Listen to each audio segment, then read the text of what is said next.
ఇందాక అందరూ ఈ చట్టం పైన చాలా అవగాహన ఉన్న వాళ్ళు, చట్టం రూపొందించిన వారు, చైర్మన్ గారు, మెంబర్స్ ప్రతి ఒక్కరు కూడా మాట్లాడిండ్రు. ఇలా చాలా నేర్చుకున్నాం. ఇంకా ఎంత నేర్చుకున్నా సముద్రంలో ఒక చుక్క అంతే, ఇంకా కూడా తెలుసుకోవాల్సింది చాలా ఉంది. ఇందాక సునీల్ గారు చెప్పినట్టు కామెడీ వీడియోలో, తగ్గుతున్న వీడియోలో కాకుండా ఫోన్ తీసి కొంచెం మరేం మాట్లాడిన చట్టం మీద ఆ వీడియోలు చూస్తే అది చాలా ఉపయోగపడుతుంది. ఎందుకంటే పొద్దున్న లేస్తే మనకు వచ్చే సమస్యలలో 100 సమస్యలు ఉంటాయి, 50% సమస్యలు భూమి గురించే ఉంటాయి. నేను రాజకీయాలకి కొత్త కాబట్టి ముందెందో అన్నది పక్కన పెడితే, ప్రతిసారి ఒక భూమి సమస్య పైన ఒకరు వచ్చినప్పుడు వాళ్ళు ఎంతో భావోద్వేగానికి గురై ఉంటారు. అంటే భూమి తిండి పెట్టేది, ఆ భూమిలో పంటలు పండించుకొని కొద్దో గొప్ప వాళ్ళకి వచ్చేదాంట్లో బ్రతికే వాళ్ళు చాలా మంది ఉంటారు. ఆ భూమి పైన ఆశలన్నీ పెట్టుకునే వాళ్ళు రైతులు చాలా మంది ఉంటారు. అట్లాంటి భూమి వాళ్ళ సొంత భూమి వాళ్ళది కాదు అన్నప్పుడు వాళ్ళకి ఎంత బాధ కలుగుతుందో అది అందరం కూడా ప్రతిరోజు చూస్తూనే ఉన్నాం. కొంతమంది బాధపడితే ఇంకొంతమంది ఏమో అన్నదమ్ముల మధ్యలో పంచాయతీలు సగం ఈ భూమి పంచాయతీలే, మంచి కలిసి ఉండాల్సిన వాళ్ళు కూడా ఈ భూములతో పంచాయతీలు పెట్టుకుంటున్నారు. కొంతమంది వస్తే అయితే బాధ అనిపిస్తుంది. తలకి ఒక పెద్ద పెద్ద వయసు, ఆమె 70 ఏళ్ళ పైన ఉంటుంది, ఆమె తల పైన కొడితే ఆమెకు రంధ్రం పడ్డది. ఇక్కడ భూమి సమస్యల వల్లనే వాళ్ళు కొట్టుకుంటున్నారు. చాలా ఊర్లలో కూడా ఒకరినొకరు తన్నుకోవడానికి ఏమాత్రం కూడా ఎంకపోతలేరు. ఇట్లా కూడా తన్నుకుంటారు ఆ భూముల కోసం అన్నది. చాలా నియోజకవర్గాలలో కూడా అదే పరిస్థితి, చాలా కాదు ప్రతి నియోజకవర్గంలో కూడా అదే పరిస్థితి. మరి ఏదైనా చట్టం తెస్తే ఆ చట్టం తోటి సమస్య తీరాలి, కానీ ఏరికోరి తలనొప్పిని తెచ్చుకొని ఏరికోరి సమస్య కంటే మరి ఇందాక ప్రజలు మాట్లాడిన విధంగా ఎవరి సొంత లాభాలకు వాళ్ళు భూములను మింగి అనకొండలాగా మరి వాళ్ళ పేర్ల మీదకి చేయించుకోవడానికి చేసిండ్రో ఏందో వాళ్ళకే తెలియాలి. కానీ దీని ద్వారా నష్టపోయిన వాళ్ళు చాలా మంది ఉన్నారు. ఇందాక మీరే చూసిండ్రు, అటు సునీల్ గారు ఇందాక ఎవరు మీలో భూమి సమస్యలు ఉన్న వాళ్ళు ఎవరు అంటే ప్రతి ఒక్కరు చేయలేపిండ్రు. భూమి సమస్యలు లేని వాళ్ళు ఎవరు అని అంటే మటుకు ఒక్కరు కూడా చేయగలరు. ఎవరో ఒక్కరు ఈడ ఒక్కరు ఆడ ఎత్తిందేమో మళ్ళీ నిన్న సరిగ్గా కనిపించలేదు, ఇక్కడ కూర్చున్నా కదా ఇంకాల కనిపించలేదు. ఆ రీతిగా ఉన్నాయి భూమి సమస్యలు. గత ప్రభుత్వం చాలా గొప్పగా చెప్పుకుంటుంది ధరణి గురించి. మరి ధరణి గురించి మీరు అంటారు కదా, ఊ అంటే అబద్ధాన్ని కూడా నిజం చేయడానికి ఒక ఐపాడ్ పట్టుకొని తిరుగుతారు.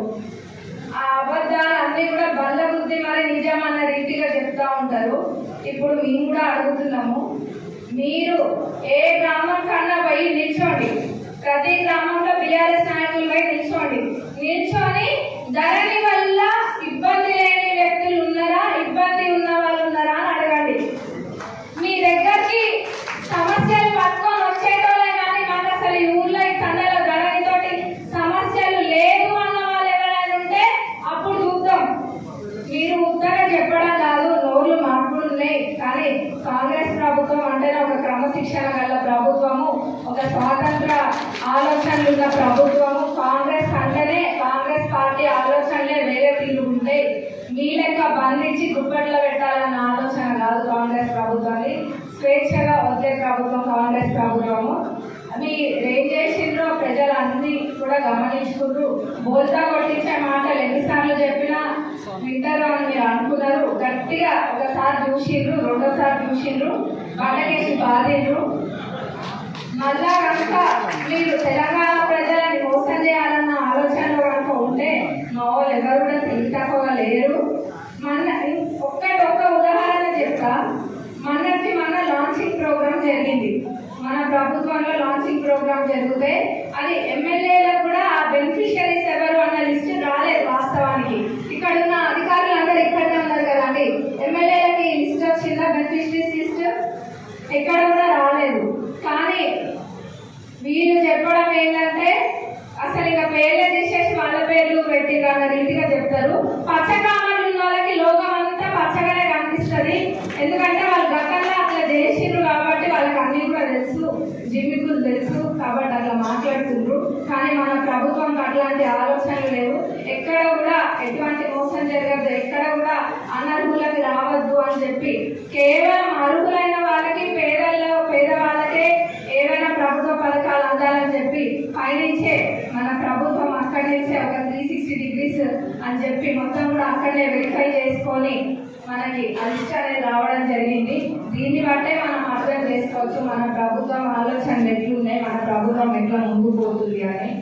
మరి ఇవి ఇట్లా ధరణి సమస్యలు, ఇన్ని సమస్యలు ఉన్నాయి, ఈ సమస్యలు తీర్చడం కోసం అని చెప్పి మన ప్రభుత్వం మొదటి రోజు నుంచి ఇందాక సునీల్ గారు చెప్పిన గెలిచిన 2-3 రోజులకే మన గౌరవ ముఖ్యమంత్రి గారు దీని మీద మాట్లాడము, మళ్ళీ దీనికోసము ఒక ప్రత్యేక చట్టం తీసుకురావడం అనేది చాలా సంతోషకరం. ఎందుకంటే అది వాళ్ళది అని తెలిసినా కానీ అధికారులు కూడా మారలేని పరిస్థితి, అది చాలా దౌర్భాగ్యం. కానీ ఇప్పుడు అధికారులకి తిరిగి ఆ హక్కులు రావడం అనేది ఇక్కడున్న ప్రతి ఒక్కరు కూడా సంతోషించే విషయం. ఇక్కడే కాదు, యావత్ తెలంగాణ సంతోషపడే విషయం ఇది. ఎందుకంటే వాస్తవంగా గ్రామాలలో పరిస్థితి ఏంటి అన్నది ఎక్కడ అమెరికాలో కూర్చున్న వాళ్ళకి కాదు తెలిసేది. ఆ గ్రామంలో ఎవరి భూమి ఏంటి అన్నది అక్కడున్న పాతకాలం మనుషులకైనా ఎవరైతే మొదటికెళ్ళి ఉంటారో వాళ్ళ నుంచి సేకరించే వివరాలు కూడా చాలా ఉంటాయి. అవన్నీ దృష్టిలో పెట్టుకొని మీరు ముఖ్యంగా సునీల్ గారు, ఇంకా కోదండరెడ్డి గారు, ఇంకా కమిషన్ మెంబర్స్ అందరూ కూడా ఇంత మంచిగా సమయం ఇచ్చి దీనిపైన ఇంత పాటి అవగాహన కల్పించినందుకు మీకు ప్రత్యేకంగా ధన్యవాదాలండి. మీరు ఇంతగా ఏదో చట్టం చేస్తున్నామంటే కాకుండా నిజమైన పేదవాళ్ళకి, నిజంగా భూమి ఉన్న వాళ్ళకి ఎట్లా న్యాయం జరుగుతుంది అన్న ఆలోచన మీరు చేస్తున్నారు కదా. దానికి మొత్తం తెలంగాణలో ఉన్న ప్రజలు ఎవరైతే భూమి సమస్యలు ఉన్న వాళ్ళు ఉంటారో వాళ్ళకి అందరికీ కూడా మీరు ఆరాధ్య దైవం లాంటి వాళ్ళండి. మన నియోజకవర్గంలో కూడా ఇందాక లీఫ్ వాళ్ళు చెప్పినారు, తప్పనిసరిగా మీరు కనుక అది కండక్ట్ చేస్తే నైట్ మధ్యరాత్రి కాదు తెల్లారేదాకా కూడా ఆ సమస్యలు దగ్గర తిరగడానికి నేను కూడా రెడీగా ఉన్నాను. ఎందుకంటే ఎప్పుడు వచ్చారో మాకు ఈ సమస్యలే, నేను దానికి ఎప్పుడు కూడా రెడీగా ఉంటాను. నేనైనా మేడం ఎప్పుడు కూడా రెడీగా ఉంటాను. కొంత శాతం నేను సహకరిస్తామని మీకు వాళ్ళ నేను మాటిస్తున్నా. మరి మీకు ప్రత్యేకంగా ధన్యవాదాలు చెప్తున్నాను. ముందుకు వచ్చి మీరు ఇది అడిగినందుకు తప్పనిసరిగా సహకరిస్తాను. మరొకసారి భూభారతి చట్టం తీసుకొచ్చినందుకు మా గౌరవ ముఖ్యమంత్రి వారికి, అట్లాగే రెవెన్యూ మినిస్టర్ పొంగులేటి గారికి ప్రత్యేకంగా ధన్యవాదాలు తెలియజేస్తున్నాం. అట్లాగే మన ప్రభుత్వం అధికారంలోకి వచ్చినప్పటి నుంచి కూడా మీరు అందరూ చూస్తున్నారు, గౌరవ ముఖ్యమంత్రి వాళ్ళైనా మంత్రులైనా ఎక్కడ కూడా విశ్రాంతి లేకుండా వాళ్ళు ఎప్పటికప్పుడు ప్రజలలో ఉంటూ ప్రజల సమస్యలు ఏదో తెలుసుకొని ముందుకెళ్తున్నారు. గౌరవ ముఖ్యమంత్రి వర్యులకి ఒక క్లారిటీ ఉంది, ఏం చేయాలి అన్నది ఒక మంచి సంకల్పం ఉంది, పేదవాళ్ళకి న్యాయం చేయాలన్నది. ఎంత ఆర్థిక భారం ఉన్నా కానీ 7 లక్షల కోట్ల ఆర్థిక భారం ఉన్నా కానీ, అప్పులు ఉన్నా కానీ ప్రజలకి మాట ఇచ్చినాము అని చెప్పి మహిళలకి గెలిచిన వెంటనే ఉచిత బస్సు ప్రయాణం, 200 యూనిట్ల కరెంటు ఫ్రీ, 500కే గ్యాస్ సిలిండర్, ఆరోగ్యశ్రీ పరిమితిని కూడా 5 లక్షల నుంచి 10 లక్షలకు పెంచడం జరిగింది. అట్లనే నిరుద్యోగ యువత అంతా కూడా ఒక్కటే పోరాడేందు కాంగ్రెస్ ప్రభుత్వం రానికి. ఎందుకంటే ఆనాడు వాళ్ళు తెలంగాణ తెచ్చుకున్నప్పుడు ఎన్నో కోరికలతో తెచ్చుకున్నాం, తెలంగాణ కష్టపడి పోరాడి. మరి ఇంటికి ఒక ఉద్యోగం అన్నారు, అప్పుడు ఇంటికి ఒక ఉద్యోగం కాదు, వాళ్ళ ఇంట్లో ఉద్యోగాలు ఇచ్చుకోవడానికే వాళ్ళకి సమయం సరిపోలేదు. మరి ఇంటికి ఒక ఉద్యోగం వాళ్ళే గడిస్తారు. మన ప్రభుత్వం అధికారంలోకి వచ్చినాక నిరుద్యోగులకు కూడా ఎక్కడ తక్కువ చేయకుండా 55,000 పైగా ఉద్యోగాలు ఇవ్వడం జరిగింది. మొన్న 4 పథకాలు కూడా లాంచ్ చేయడం జరిగింది. ఎంతసేపు భూమి ఉన్నోళ్ళ గురించి ఆలోచిస్తున్నారు కానీ అసలు తిండికి లేనోడు, ఒక కుట్ట భూమి కూడా లేనోడే తిండికి లేనోడు ఉంటాడు కదా అన్న ఆలోచనతోటి ఇందిరమ్మ ఆత్మీయ భరోసా అని చెప్పి కూడా 12,000 సంవత్సరానికి ఇవ్వడం జరుగుతుంది. అన్న అది పైలట్ ప్రాజెక్ట్స్ కింద తీసుకొని మండలానికి ఒక ఊళ్ళో ఆల్రెడీ ఇవ్వడం జరిగింది. అట్లనే రైతు భరోసా, ఇందిరమ్మ ఇల్లు అంటేనే అందరికి ఒక ప్రత్యేకమైన అనుబంధం ఉంటుంది. గతంలో కూడా ఎక్కడైనా చాలా గ్రామాలలో ఇందిరమ్మ ఇల్లు ఉంటే, ఇందిరమ్మ ఇల్లు అదే రీతిగా ఇప్పుడు కూడా వస్తే ప్రతి పేదవాళ్ళకి ఒక కోరిక ఉంటుంది, ఇల్లు సొంత ఇల్లు కట్టుకోవాలని.